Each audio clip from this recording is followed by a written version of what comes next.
All right, everybody. Does everybody in the chat room hear me all right? Hello, hello. Yo, Frank. Hey, what's going on there, Tim? How are you? I'm doing well. Has your day been well? It's been so well. How about you? Good. I have the. Oh, we just had a great show with Steve and Jonathan. By the way, you got to take a listen to that. Oh, sweet. I didn't know he was coming back on. Oh yeah, it was a great show tonight. We were talking a lot about homeschooling and preparing children for the apocalypse through education. It was a wonderful time, and I'm glad to have you on now too. You're the reason why I know Steve and Jonathan, so it's great to have both you guys in the same night.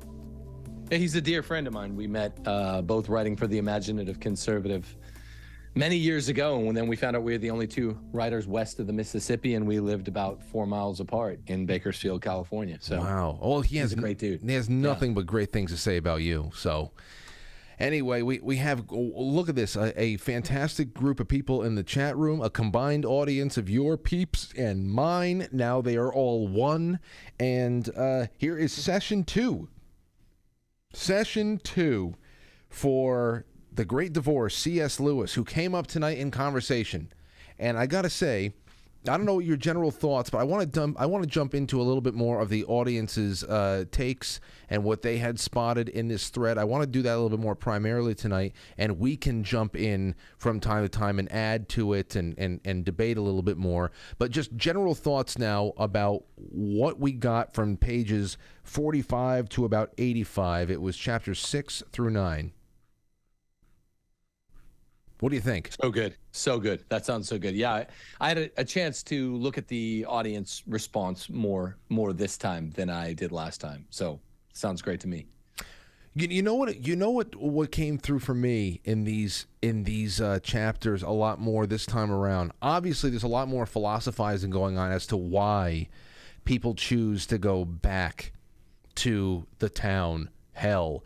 And then I love that revisiting of the nature of heaven and hell and how the disparity between the two, and a lot, again, great imagery that I picked out, that we're starting to be able to see other things. Though I think the thing that hit me the most, and we'll see what comes up for you and for the audience, but the theme of addiction really slaps me in the face in this. It's just behavioral addictions, not necessarily people are just tapping the vein, but that there's a lot of things. It compromises your ability, addiction. If anybody knows anything about it, if you come face to face with it, if you've experienced it yourself, it compromises your ability to stay on the true and narrow. You're chasing that pink elephant no matter what your elephant is.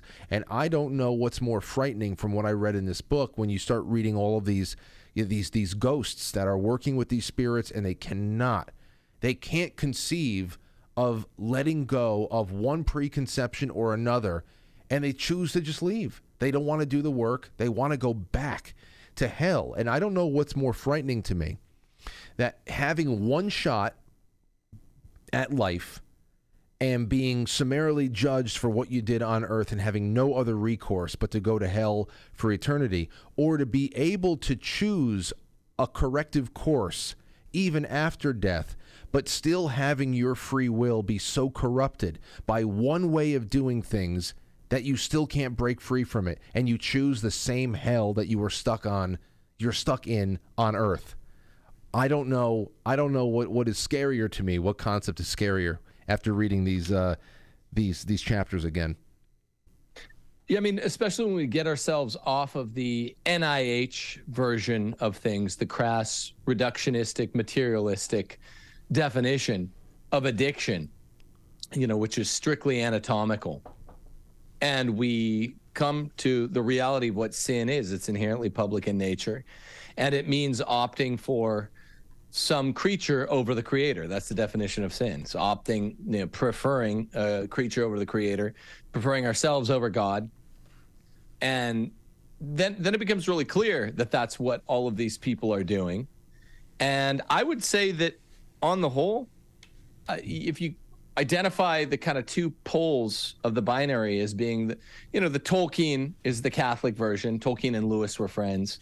He offers the God sits in judgment, and it's terrifying, the four final things: death, judgment, heaven, hell. you're judged, and therefore you have to go to hell if you end up there because he sends you there. Or the Lewis version, which is a little squishier. It's a little Anglican.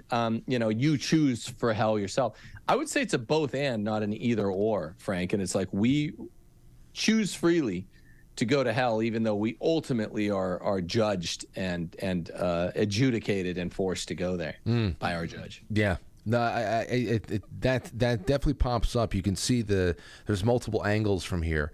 I want to go right into the thread here, because the first one is from Subvet, our good friend Brian. He says the cynic in chapter 7, and I'm glad that he started with chapter 7, the cynic. In my liner notes that I gave myself, I called this Black Pill Supreme.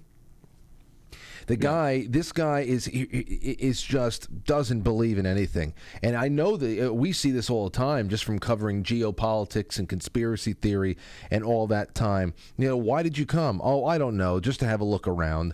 I'm a sort of chap who likes to just see things for himself. And then even the other thing, hell, oh yeah, that's a heaven. There's nothing up here. Oh, hell, yeah, that's a flop too. It's all a mirage. This is all nonsense. I mean, it's almost like it's like talking to your average black-pilled shill on any comment section on 4chan who just wants to kill your hopes in anything being real, even the bad thing. It's just like we're just floating, in just I don't know in stasis. There's just nothing. But he goes on. He says the cynic in chapter 7 seem to sound a lot like us, who listen to, quite frankly, including myself, the arguments made and the doubt created rang to be quite familiar. I really liked how it continued and was near the top of the narrator's mind when he met his teacher, the Scottish guy. The description of the waterfall area was beautiful, yes. I was beginning to think by the way the narrator traveled, he was becoming more solid until he later looked down at his feet with the narrator. The rainfall piercing and hurting them was a great visualization, and the fear of now present in chapter 8 was expressed as a sense of danger. On page 61, the acceptance of shame analogy of touching a hot drink with your fingers but being able to drink was poignant. And finally, in chapter 9, had so much meat it's hard to condense. For me, it brought the story together at this point. Page 71, second paragraph, it goes, those who say to God that thy will be done, and those whom God says in the end, thy will be done, all that are in hell, choose it. This was the best summary. So yeah, that's kind of what I meant about the both and. It's instead of choosing, thy will be done, capital T, and God says no, you in your heart you really opted for thine, lowercase t, yours, the creature, and that's what you get. Yeah, and when it comes to that last chapter, there was a few things that were just absolutely incredible. Again, from the addiction standpoint here, this is page 72. There are no doubts. Some are no doubt. The sensualist, I'll allow you, begins by pursuing a real pleasure, though a small one. His sin is the less. But the time comes on when, though the pleasure becomes less and less, and the craving fiercer and fiercer, and though he knows that joy can never come that way, yet he prefers to joy the mere fondling of unappeasable lust, and would not have it taken from him. He'd fight it to the death to keep it. He'd like well to be able to scratch, but even when he can scratch, no more he'd rather itch than not. So it just talks about these cycles we put ourselves into, and that's where my fear. Like I said, what a fearful thing to think about. Not my personal fear. I'm just thinking, what a frightful thing. And what is it? At the end, is it just that? Well, here's the sum of your time on Earth, and now eternity is it has been set forth for you, or you actually still have a choice of what kind of path you can, what kind of penitential path you can take. And still, when you have paradise or the prospect of paradise in your face, it just takes a little bit of work. those same kind of vices hold you back. That's a scary kind of prison. It follows you into the next life. Yeah, without a doubt. I mean, if we could talk about what it is to be black-pilled for half a moment, this is actually a bunch of great comments there, but I'm honing in on one thing I heard you say in the middle of that last remark. To be black-pilled is actually the one sin against the Spirit, against the Holy Spirit, the unforgivable sin. To be black-pilled means you don't think you're worthy of being saved, or Kierkegaard calls it despair. Right. It's one thing to have anxiety or to suffer doubts, but to have despair means you're in a state where you no longer have hope at all. It's the sin against the Holy Spirit. And it's amazing that, well, again, I don't know how much of this C.S. Lewis is intentionally trying to mimic or intone, but all of the hellishly trapped, Frank, you used the word addicted, ghosts that are gonna be damned are all guilty of this blackpilling, this sin against the Holy Spirit. Yeah. Well, it severs you. It really does. And when any kind of an addiction, behavioral, that tractor beam of addiction grabs you and pulls you off track and turns a day around, and you give into certain types of thinking that never serves you well, and you feel like trash. It's always because you've lost connection to something that actually replenishes you, and I've been able to actually find that to be my connection to anything that is even affiliated with the Holy Spirit. And it's very interesting the night and day when you are unplugged from that source and you're brought off into something else that just does not serve you or your future in any way, shape, or form. And how, again, how do you find the strength to push past it? Here's for the ghost, another writer. What do you know? Another self-absorbed artist. Here's one on page 83.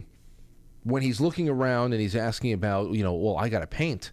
I've got to paint here. He said, when you paint it on earth, and I love when he keeps saying, I got to get up to the mountaintop because I want to be able to paint these things, and heaven is gorgeous and needs to be painted. Wait, where does he say that in particular? Let me see. I've had my look.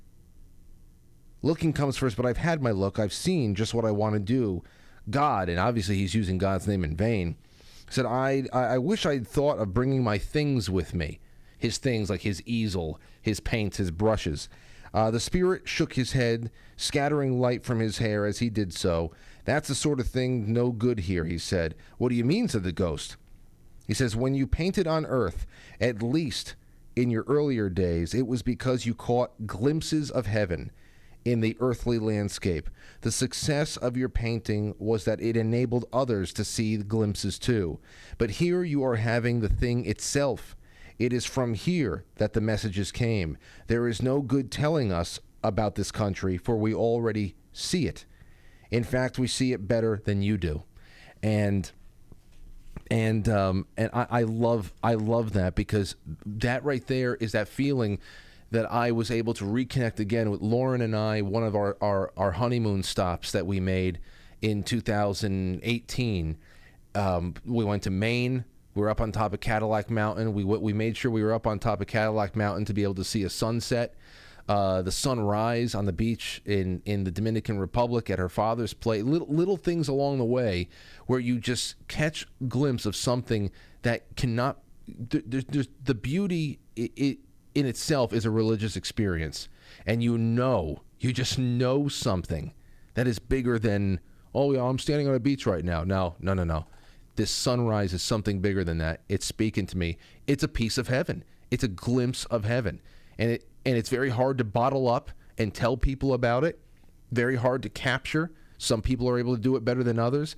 I love that whole idea, that bleed over, almost like when you're listening to 101.9 and you go over to 101.7, you feel a little bit of a bleed over. I love that imagery of heaven being shown to us throughout our lives here on earth. And as a sneak preview, perhaps, I love that. Yeah, in theology, we talk about modes of credibility. And the if you talk to someone like Bishop Barron, he's going to call it an aesthetic proof for God. It's not a strict modal proof, nor is it a quia demonstration, as Aristotle would term it. But it's just one of the modes of credibility for God. You're bleeding a little bit of one of the transcendental properties of God into time and space. Now, what all of the artists, all of the writers, all the academics do, Frank, that we see through 10 chapters, I've read through 10, is they, once again, they substitute worship of the creature for worship of the creator. They substitute a kind of adoration of the art, of the medium of the art for actual worship or proper right-minded respect for the art itself, such that, you know, C.S. Lewis describes it as the writer writes and he no longer cares about the anything but the act of writing itself. The painter once was drawn to the landscape, the beautiful landscape, and that makes him want to paint. And then he gets so into painting, if it's not properly ordered, if it's not ordered at the creator, if it's ordered just at the creature itself, that he forgets about the creature and he gets into another creature, a more derivative one, the act of painting itself. So there's a pyramidal structure here and a proper hierarchy of value, a proper hierarchy of order, which is any beauty that we experience, if we're not turned toward the creator by it, then we will get into the thing itself and we'll divinize it, we'll deify it, we'll reify it. And then we won't even be into the beauty of nature, we'll be into the beauty of painting, then the art of painting, then the technique. The academic does this, all the writers do it, and the fine artists do it. So it's very, very specific what he's accusing of white collar people of who are here in hell.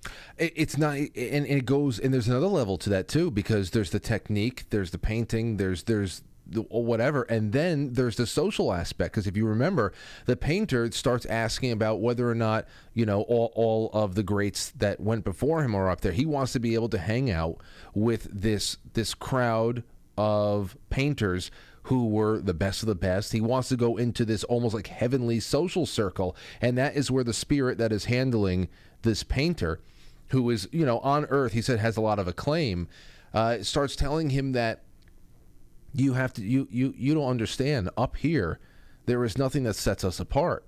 There is absolutely nothing that sets us apart. I'm sure that some of those painting greats that you're looking for are up here, but I haven't seen them. I've only been here a couple of years myself, and it just doesn't apply to this. And then when he reminds the painter, if you remember, I'm sure you do, that he's already been forgotten. That he's already been forgotten on earth, and that strikes such a pang of fear into his heart that he wants to go back. He needs to be able to write, to put something out there. He needs to go back. He cannot be forgotten, because the fame, the recognition of the painting, instead of, again, what he was so blessed to be able to see and deliver a glimpse to other people, that was completely overshadowed, and it had mutated into something else. All of this holds, I believe, Tim, it holds a mirror up to all of us, because we are all guilty of things like this in our lives, in losing track of the ultimate. Yeah, it reminded me of chapter 2 or chapter 3, the Anglican pastor who had to deliver a position paper on theology, and he's literally saying, I don't have time to go to heaven. Happiness in here is in doing one's duty, and I have to do this paper next week, so I can't go to heaven and actually see the beatific vision, meet God face to face, because I have to do my duty and present this paper on, you know, Jesus's philosophy. The kingdom of heaven is an immature philosophy, and I have to speculate on what it would be. So it's the exact same thing, except the visual arts version. Yes. Yeah, I love it. And for everybody in the chat room, I know we have nearly 100 people watching, which I think is just so great. I am putting on coffee. If anybody wants any, you just come over here, you grab yourself a cup, and then find yourself a nice comfortable chair again. Let's go into Sharon. Sharon says over here, again, the flow of reading was amazing. It is written as if C.S. Lewis is painting a picture in every scene. As someone who dabbles in writing and painting, my favorite chapter from this week's session was 9, starting on page 83. And it's exactly what we just did, Tim. When you painted on Earth, at least in your earlier days, when he had the real thing that was driving him, it was because you caught glimpses of heaven in your earthly landscapes and on. So she caught on to the same thing there. This particular passage spoke volumes to me. And on page 84, when the Spirit says that is not how you began, light itself was your first love. You loved paint as a means of telling about light. End quote. I am constantly observing light and shadow in nature. Chapter 7 with the hard-bitten ghost. The cynic has given up on happiness. When he is finally having heaven offered to him, he cannot accept it. Page 54, when Lewis is talking about the hard-bitten ghost, says, didn't we find that both sides in all wars were run by the same armament firms? Now, I actually thought that was pretty based. That's based is all get out. Yeah, no, I'll tell you, he's black-pilled. You do not follow the black pill. They lead you to a place of despair. But as far as assessing how Earth was messed up and who was investing in the chaos on Earth, pretty based. And certain elites. Let's leave it there. yes. On the same, which he said, there's a bit more to the quote, but the words remind me of what's going on today and yesterday. But we can't let that make us become cynical, which is the easiest thing to do. Let's all observe the light. In C.S. Lewis's book, Mere Christianity, he wrote, if we find ourselves with the desire that nothing in this world can satisfy, the most probable explanation is that we were made for another world. And wow, that's a great one in itself, but it's true. And you know what? For those moneyed interests in the world who have put all of their power behind creating world wars and conflict and the destruction of many generations of young men, and it is all about bringing humanity to its knees to beg for mercy, to say, uncle, make this stop. We'll give you whatever you want. Just stop the destruction. We are tired. That despair is all a part of the war that is being waged all around us today. So I think even though he did turn out to be the eternal cynic and chose hell, that's just, he was pretty based in that respect. And those, yes, that's all I got on that one. Yeah, I don't know. I didn't see any remarks on quick chapter 6. So all I got for chapter 6, just not that we have to move sequentially, but so because it's so obvious, it's kind of the, Poe's purloined letter on the mantle. The apple, the fact that there really isn't room in hell for apples is such obvious imagery on the mantelpiece. So we have to say something about the apple. Bill Gates has the, what's the symbol for Apple computers? It's the Eve's apple with the bite taken out of it. There's no room in hell for apples. Remember this character who wants to, he's hiding from the waterfall, which turns out to be an angel. The other ghost is trying to hide behind a tree. A bunch of golden apples fall on him. He tries to stuff his pockets with them and return to the bus. And the waterfall angel tells him that he's a fool for trying to take the apple on the bus.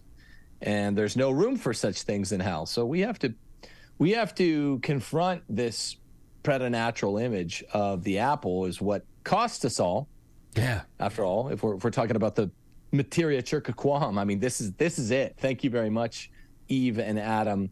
We suffer sin, sickness, and death, and judgment, heaven or hell, only comes after those things because of a stupid apple.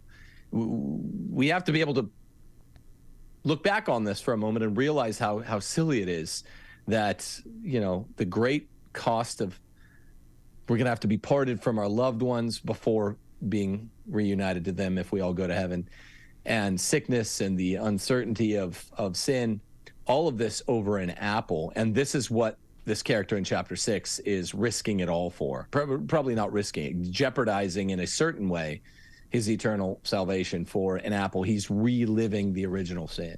I'm glad that you're bringing it up, because finally he could not pick up any of these apples. Finally, he tries to pick up the smallest one he could find because he can't actually lift it. And he says, I saw him rise, staggering to his feet, actually holding the smallest of the apples in his hands. And then, of course, you have this great voice that suddenly said, "Fool, put it down." It was quite unlike any other voice I had heard so far. It was a thunderous yet liquid voice. With an appalling certainty, I knew that the waterfall itself was speaking. And I saw now, though it did not cease to look like a waterfall, that it was also a bright angel who stood like one crucified against the rocks and poured himself perpetually down toward the forest with loud joy. "Fool," he said, "put it down. You cannot take it back. There is no room for it in hell. Stay here and learn to eat such apples. The very leaves and the blades of the grass in the wood would delight to teach you." That is, like you said, there's so much symbolism, especially going back to Adam and Eve. And I think that's what I took away mostly in chapter 6. It was more beautiful imagery, though that never stops, and learning how in dire physical condition these newly arrived ghosts really are. Here's another beautiful chapter I liked, right on page 46. A paragraph I liked. "Near the place where the fall plunged into the lake, there grew a tree, wet with the spray, half veiled in foam bows. Flashing with the bright innumerable birds that flew among its branches, it rose in many shapes of billowy foliage, huge as a fen-laid land cloud. From every point, apples of gold gleamed through the leaves." And I'm just thinking of this dreamscape, and actually being there, and how surreal it might be. I think putting myself there it's awe-inspiring and also very, very nerve-wracking, because the first thing I would be thinking is, I have got to keep pushing because I've got to try to find somebody I know, and I want to find family and friends. I got to do the work. I just got to, you ever have a nightmare, Tim? That's why I love this book. It is because it's heaven, and you feel good about it. Because you know that, all right, at least I'm here, I'll do the work, and something really great is over the horizon. I want to get up that mountain. But at the same time, you ever have a nightmare where it is a beautiful, calm, sunny day, but you are just all alone in a field somewhere, and you're just all alone? It's a picturesque day, but you're all alone.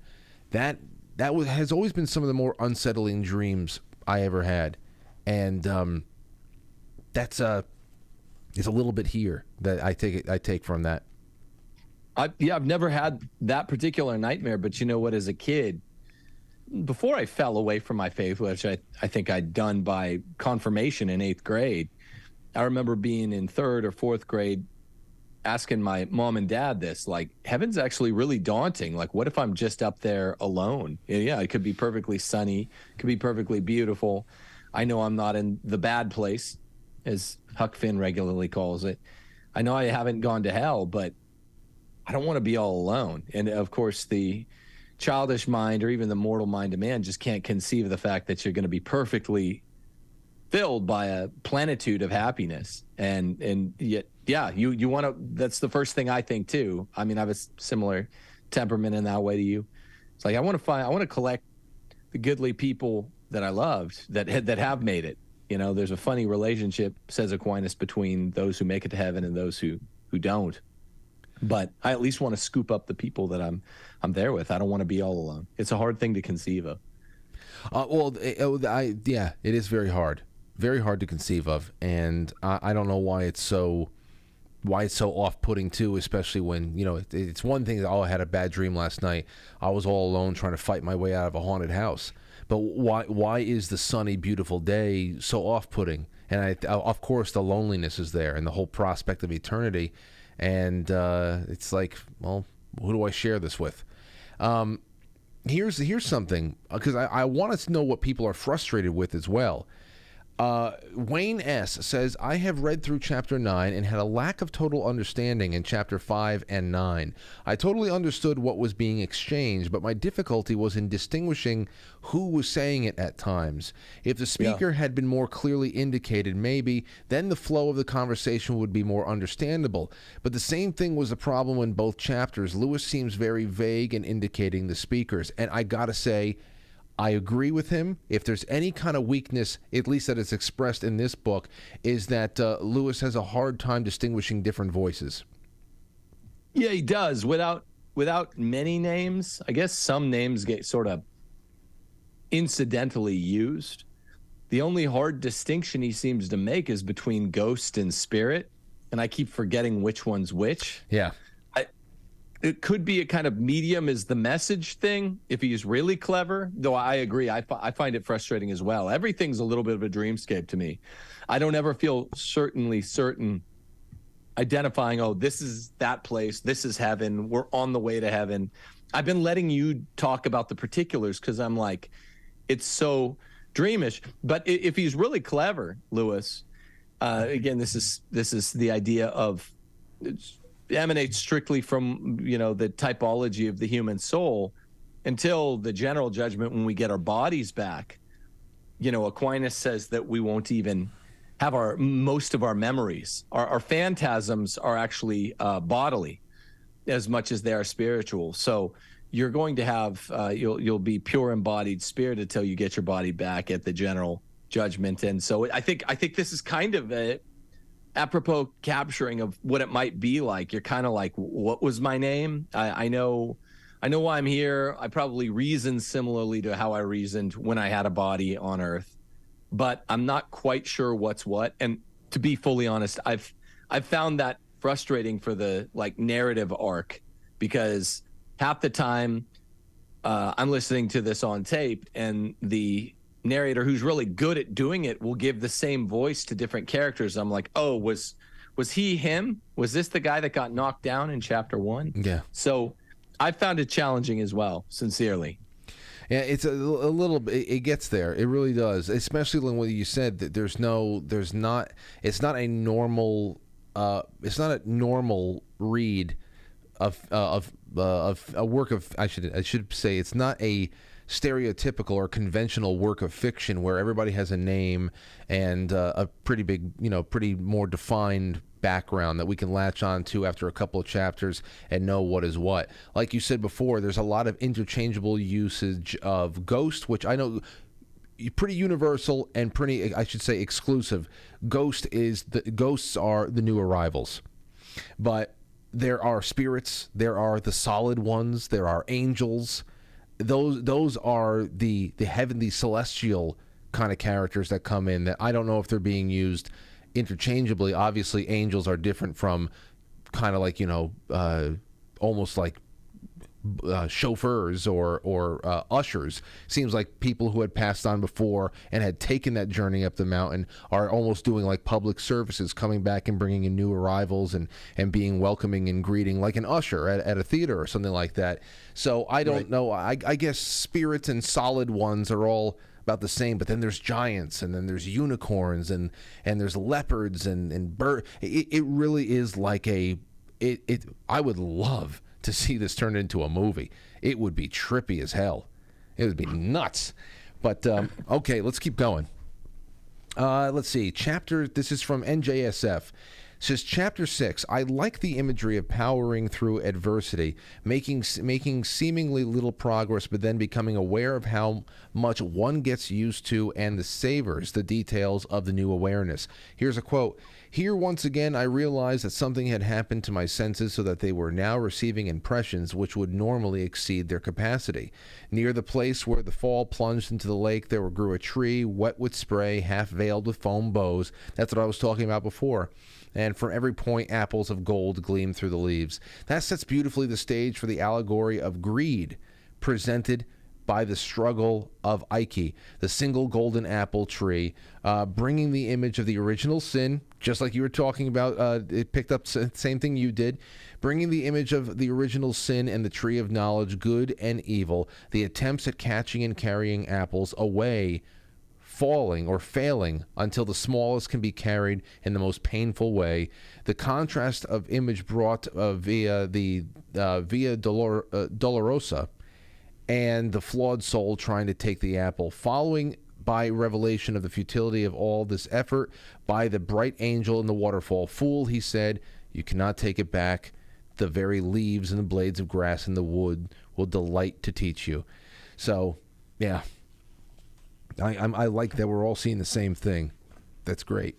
I'm going to jump to page 2 and work backwards so that any new, I want to make sure that everybody's in here.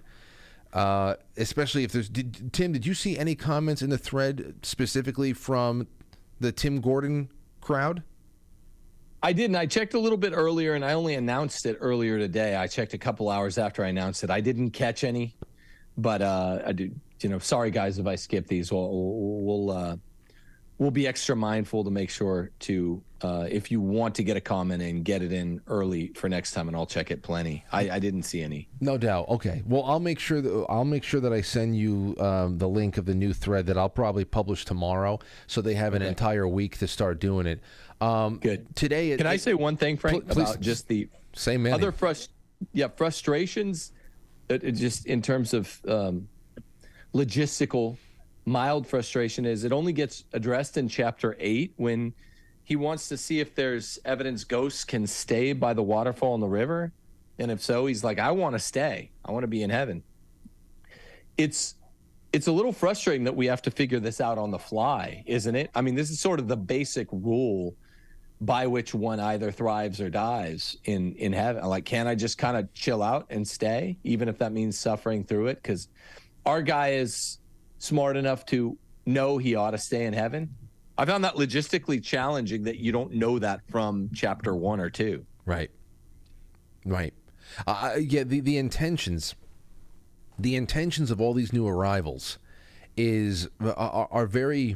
are confusing. But then again, you can, like I say time and time again, the only thing that makes this make sense to me, aside from suspending any kind of disbelief and just immersing yourself into a tale that hits on a lot of very important topics about how we conduct ourselves and what we find focus on and what we need to broaden our scope on and keep in mind the important things and not get swept away by the frivolous. The thing that is resounding for me over and over again is that we're focusing it on characters who are still carrying around their very irrational, self-defeating human tendencies with them into new places. So why would somebody get onto a bus to go to a place that they didn't really have any intention of really committing to the work of doing? Why would they go there just to be able to look around and say, yeah, this place is a flop and so is the other place, and it just completely it really, I think, is just how do you put the lowest common denominator in the human sphere, in this earthly sphere, as far as a human and all of our tendencies? How do you take the lowest common denominator and throw it into this heavenly scene? What would we be unimpressed by? What would we be a little frustrated and down in the dumps about the kind of work that has been set forth before us? That's what I just keep telling myself. Yeah, why? Because why? Why the hell, if you know that you're facing the choice between heaven and hell, what the hell choice is there to make? Right. If you had a choice, what choice is there to make?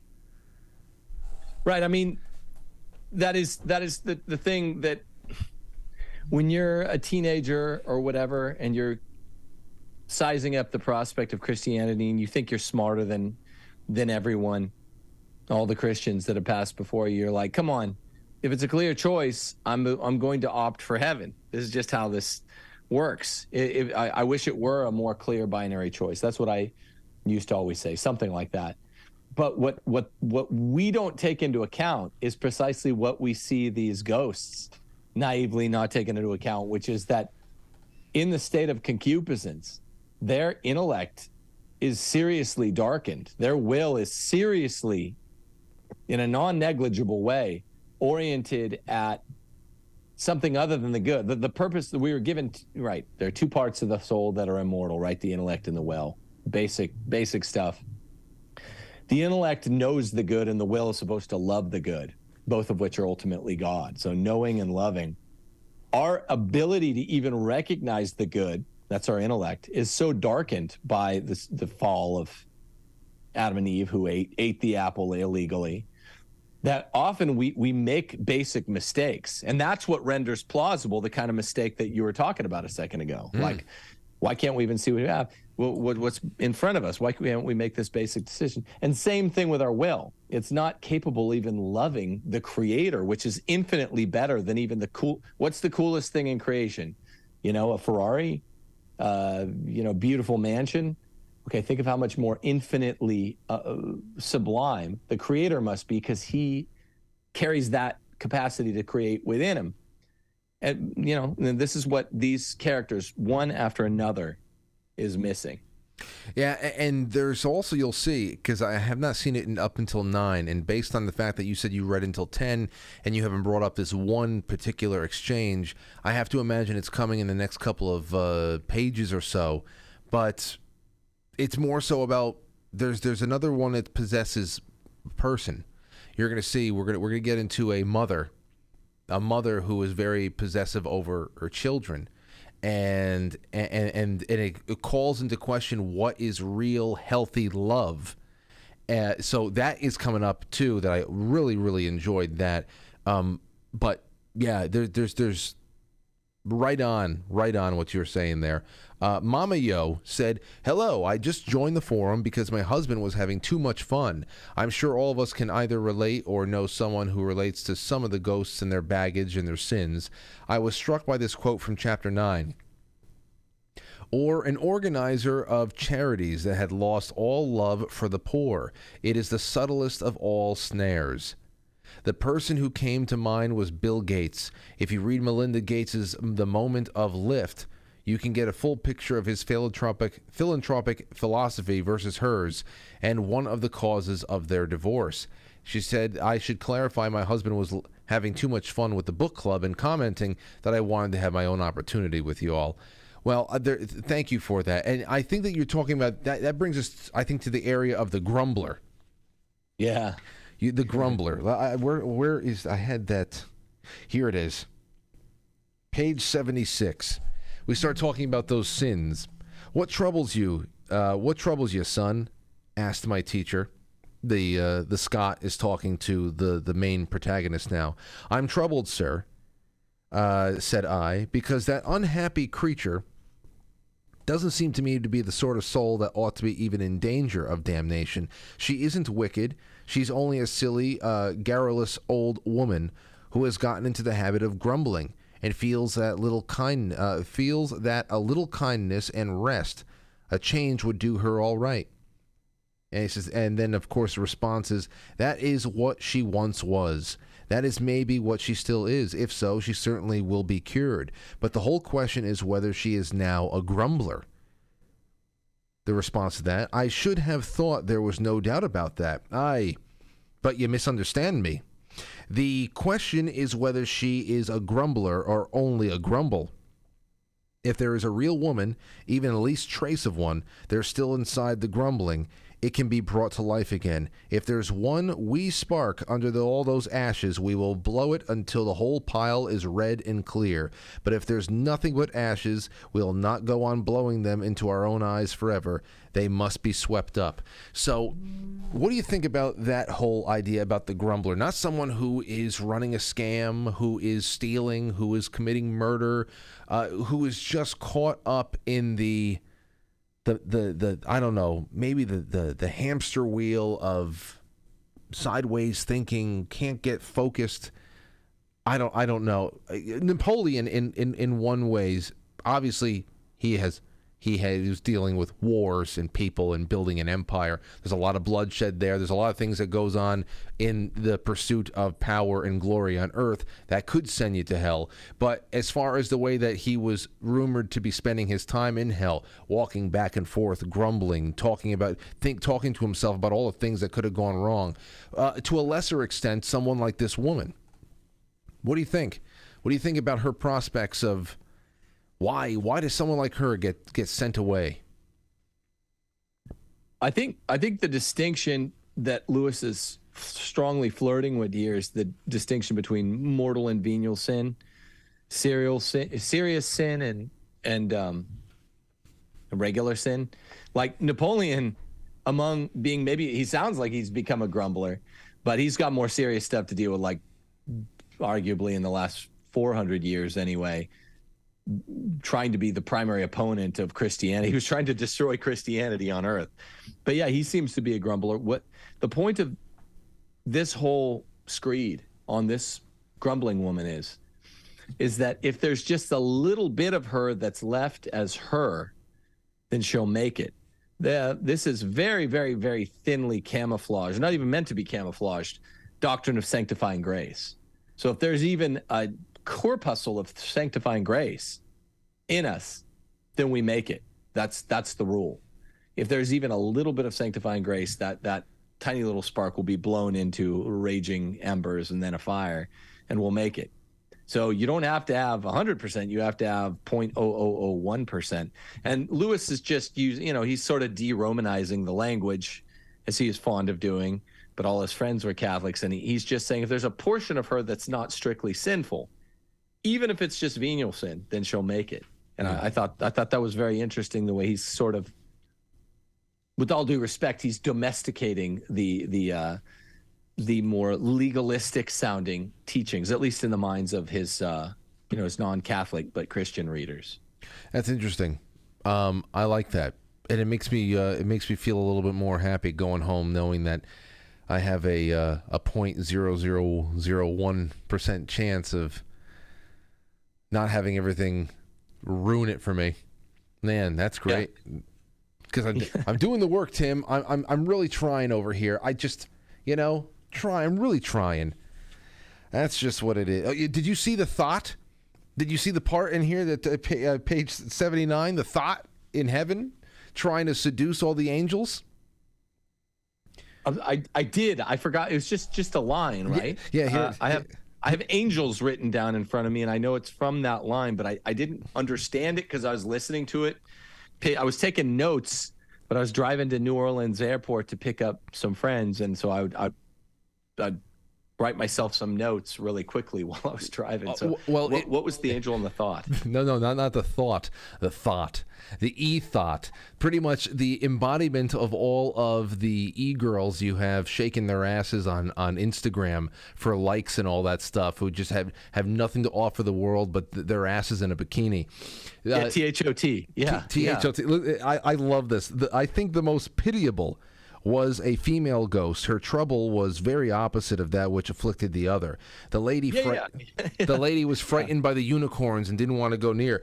This one seemed quite unaware of her phantasmal appearance. More than one of the solid people tried to talk to her, and at first I was quite at a loss to understand her behavior to them. She appeared to be contorting her. All but invisible face and writhing her smoke-like body in a quite meaningless fashion. At last I came to conclusion, incredible as it seemed, that she supposed herself still capable of attracting them, as was trying to do so. She was like a thing. She was a thing that had become incapable of conceiving conversation save as a means to that end. If a corpse already liquid with decay had arisen from the coffin, smeared its gums with lipstick, and attempted flirtation, the result could not have been more appalling.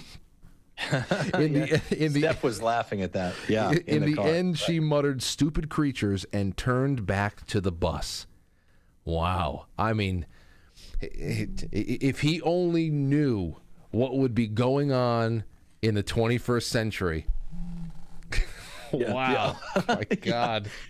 By even the late 20th century, those chicks are going to be running rampant, and it's anything for the lipstick, it seems. We were chuckling at that one. Now, was she back to back with the woman who's obsessed with the concept of shame? It was two females in a row, right? And I think this was chapter 8. Yeah. Yeah. It was the one that was really, really scared, and she did. Oh yeah.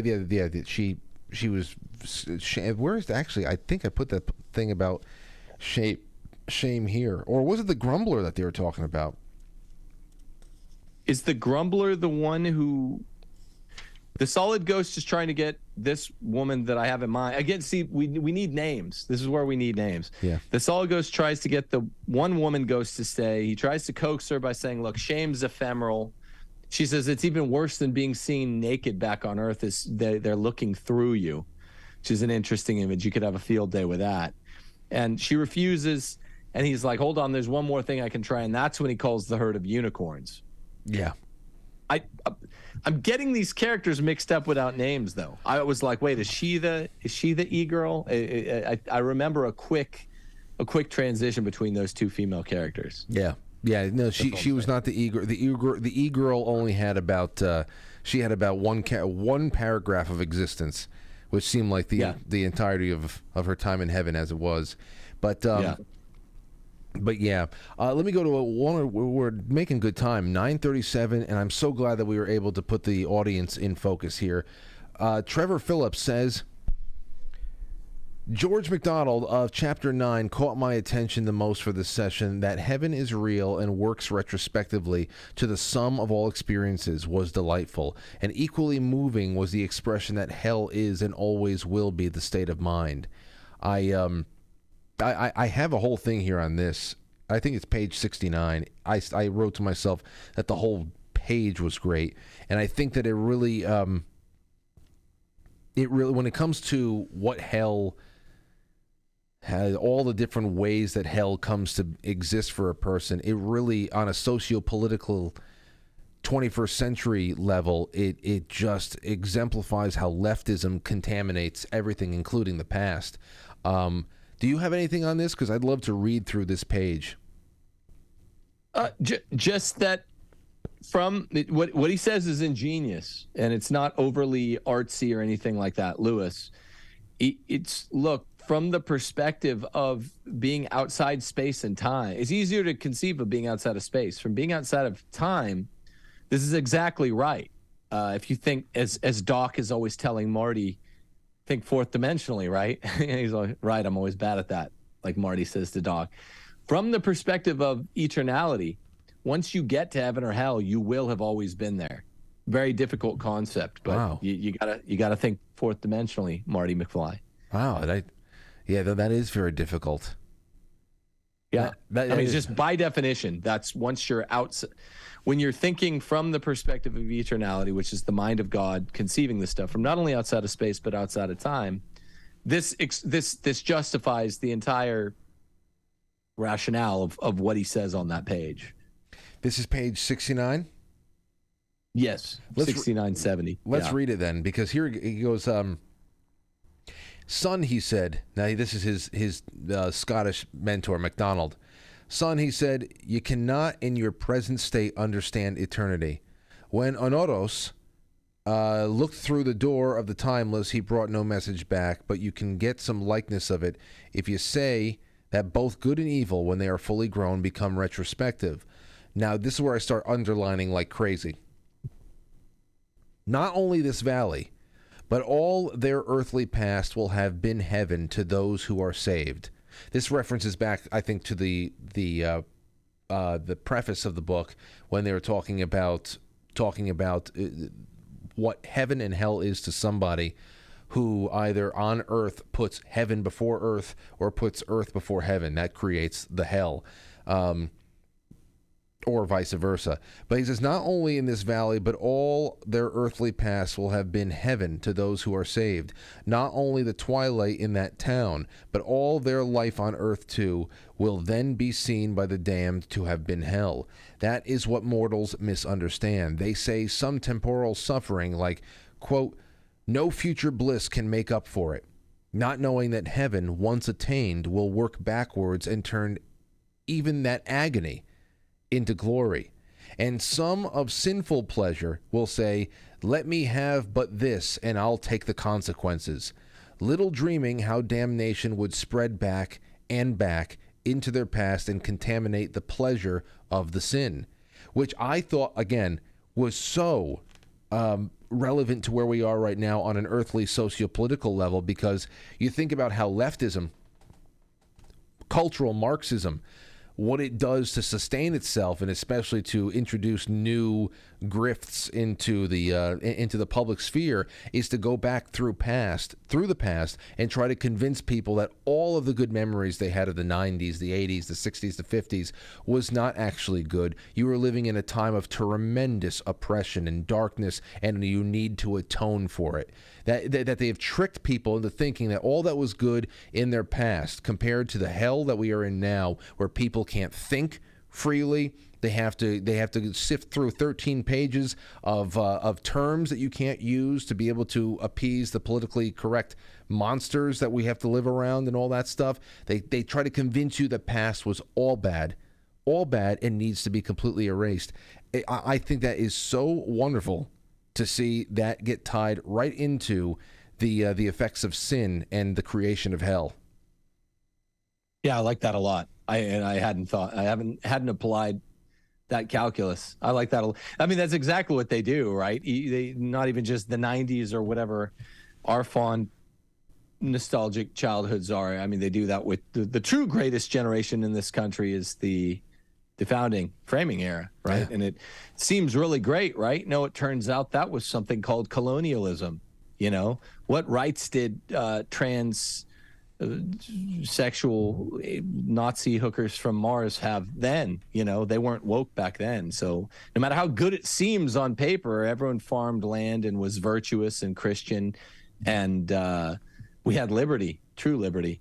No, they were colonialists. So I do like that. It's funny that it can also be applied to heaven, though. Once you make it to heaven, it'll all be part of the struggle. Steph said out loud in the car, well, is this then purgatory? I mean, we're getting into with chapter 9 the internal mechanics of what this whole bus ride is, aren't we? Oh, yeah. Yeah, in chapter 9 for sure, and it is this purgatory. In fact, I think that there is a direct reference to that in here, in that from this standpoint where you did prioritize heaven over earth, and you are willing to put in the work, and you're willing to set your baggage down and move forward and work toward the glory of God, and to be able to climb that mountain. That hell was always just a temporary place. It was purgatory. It was just a step. It was a step along the way of some penance that needed to be paid, but it is hell for those who are coming from an angle that this was always going to be a permanent home, you know. And there's very little way that you can sanctify yourself or atone for one thing or another. So I saw that. I don't know where it is, but they reference purgatory from that standpoint of then being, that's a place, because it was hell. It always was hell, but you were only there for one stop along the journey. And for all of the imagery of fire-licked dungeons and rings of fire and all these very torturous Hellraiser kind of grisly scenes of hell that has been passed down and published, and visions and all that stuff. The one thing that I have always seen that comes up as a resounding theme from multiple places was that hell was just simply the absence of God, and the complete absence of God, and it is a bottomless, harrowing emptiness that, you think about your worst depression, and if you've ever been in a depressed state, if you really ever felt depressed, it is an inescapable pain that you can't shake. You think that you'll never shake again, and for you to know that is going to be inescapable. Oh, I don't know a hell that's worse. I don't know a hell that's worse. So so I can see that how purgatory could be this waiting room where you are disconnected from God, but you're on your journey there. But for forever, if that's hell, that's forever. That disconnectedness, that is as good as a hell, as good as a torture as anybody can need to send a point. Yeah, he's again always Lewis is always quick to domesticate the Romanisms, right? Which are the de fide point is a both and. It's between the particular and the general judgment. When you're just a disembodied spirit, it's utter godlessness. It's confronting the notion of eternality as an empty spirit with no purpose, utterly lonely. But then once you get your body back, the it's a both and the actual torments of hell and the rings of hell begin. And he says that I think he said that last time in chapter 4 or 5. He says it's a both and. But yeah, for now we're dealing with people presumptively before the general judgment, and so these are people without their bodies yet who are just confronting the maw of meaninglessness. Yes, yeah, and I want to one more thing because we're coming up on the end of the hour right now, and I want to read Sylvia's comment, and we'll just rock on that, and then I'll give you because I think that we only have 2 more sittings here. We only have, I don't know how many, 57 pages left. So I picked a good point. We have 2 more weeks. Here's from Sylvia. It says, the thing I find myself asking with each ghost and their particular issue is, do I see myself in this ghost? Yeah. It is so much easier to see the speck in someone else's eye. Do I share some of those not so heavenly qualities? Even a little bit. Self-reflection is important. As we've read through, taking self to the extreme, it is not going to get you into heaven. Gotta find the balance, as with all things in life. One of the things I ponder are the ghosts who just don't want to do the so-called hard work, emptying one of oneself in order to completely and wholeheartedly accept the gift of God for his self. The Father wants all of me. I love that he does. Wondering if there are Franklies reading this who are non-believers, and if so, how their interpretation differs from those of us who are believers. That's interesting. Oh, wait, and there's a response to that. This is only partially an answer to your last question. I am not a Christian in any traditional sense, as Christianity in any sense as an organized religion has been corrupted, but I think that the basic message transcends the beautiful form of the story. So yeah, there's a little bit into somebody who is not in the Christian world that is reading along and experiencing this. So that's an interesting question. I would love to get more. If there's anybody out there who is reading this, listening to it afterwards, let us know if that is your experience. I'd love to bring it up next time we're around.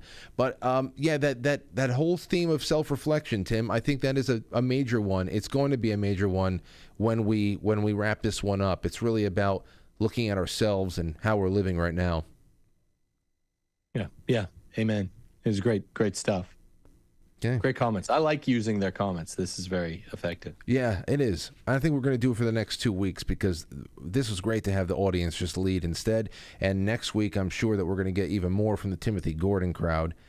Speaking of next week, here's what I got. Session 3 would be pages 89 to 116. 89 to 116. It's 30-something pages.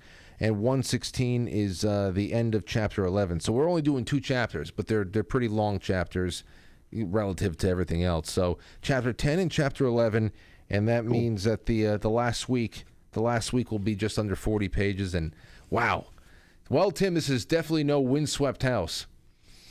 Yeah, that just dragged on and on. We'd be doing this until April. Yeah, for sure. I mean, it was good, but it something can be good and drag on. And on as well. Speaking of which, we just watched that Emanuela, Orlandi, that Netflix 4-part series, and it brought all explicit Windswept House themes up. We'll have to talk about that. But why? Yeah, send me this. I don't even know what you're talking about. I want in. Vatican Girl, Netflix 4-part series. Go watch it. I know you go home from doing this. Watch that with Lauren if you can. Okay. Good stuff. Good stuff. No doubt. All right. Well, Timothy Gordon, I know Steph is in the background over there. Hello, Steph. I hope you guys have a wonderful night. Anything you want to leave people with? A reminder, a plug, a wish, a hope? Well, wishing everybody in here well and Godspeed, God blessings in your lives. I hope you're being enriched by reading this. I know we are. And yeah, Deus Vult. Yes, man. Yes, I am, and I'm glad to be doing it with you as well. Everybody in the chat room, you've been wonderful. Thank you all for joining us. I cannot wait for next Wednesday. It'll be a good one, and I will publish the next thread tomorrow so that everybody has more than enough time to just drop some thoughts and questions. And don't. And I want to remind everybody, don't force yourself to have something good to say too. If there's something that is truly frustrating you, or you are not clear about any part of the actual story, anything, I want to examine everything. So, and I'm sure Tim does as well. Don't feel compelled to have to be in agreement with people, and just let us know what you're seeing. Yeah, clarification questions are fine, because a lot of people are having a hard time with the dreaminess of this all. So I know I kind of am at parts. So if you're like, wait, what is this? I was appreciative when a couple of people did that. Wonderful. All right, guys. Have a great night, and we will see you all soon. Take it easy. Bye, Frank. Bye, brother.